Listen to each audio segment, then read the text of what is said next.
we are all, of course, concerned because conflicts,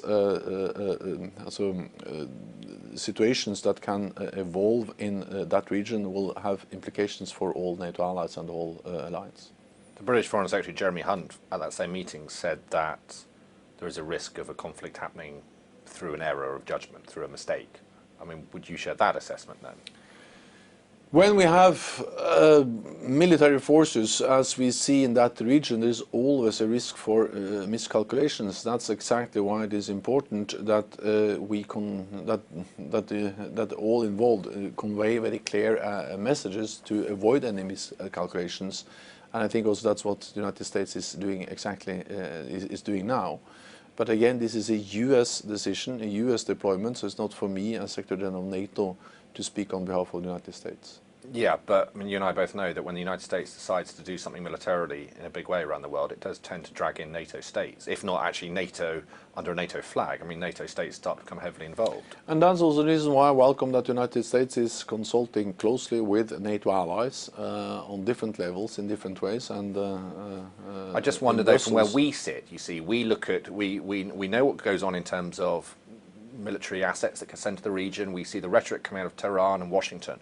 I just wonder, as a man who is plugged into it on a completely different level, a much higher level, if you have faith in what you're hearing from one of your major partners in terms of this risk that is coming out of Iran right now, as opposed to the more general. What is of concern for all NATO allies is what Iran has been doing for many, many years, trying to destabilize the region, supporting different terrorist organizations, and also both the missile program and the nuclear ambitions of Iran. And yes, there are disagreements on the Iran nuclear deal between NATO allies, but all agree that it is important to prevent Iran from developing nuclear weapons. So what about the Iran nuclear deal? I mean, I think most people agree it's not perfect, but of course we have this disparity in views in that France, Germany, the United Kingdom and others think that it is the best deal that you'll get in the circumstances. Do you agree with that?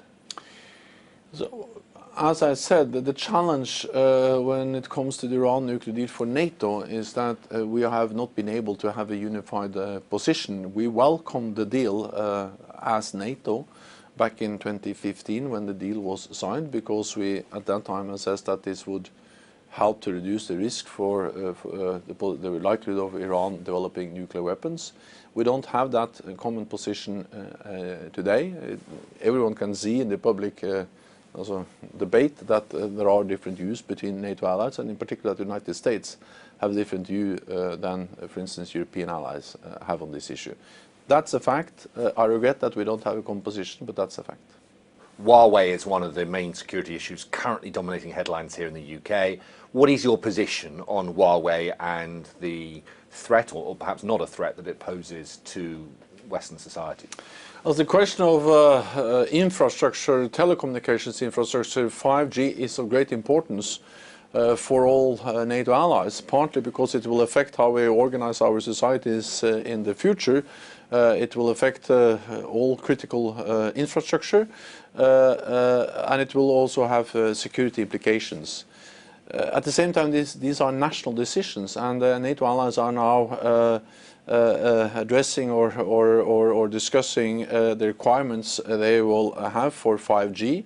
What matters for NATO is that we make sure that we have secure communications, that we have secure telecommunications and infrastructure. And that's the reason why we also have a discussion now in NATO on how to make sure that also in a world with more and more 5G, that we are able to have secure and resilient telecommunications infrastructure. And as the Secretary General of NATO, are you confident that Huawei is secure, or do you have your doubts? Like the Americans are being very vociferous. Several allies have raised their concerns and have expressed doubts, but there is now an ongoing discussion in different NATO allied countries and between NATO allies. I welcome that, because this is partly a technical issue. There are some political aspects, and there's also a question about how you manage risks. And therefore we need open discussion. We need analysis by different NATO allies to try to develop a best possible approach.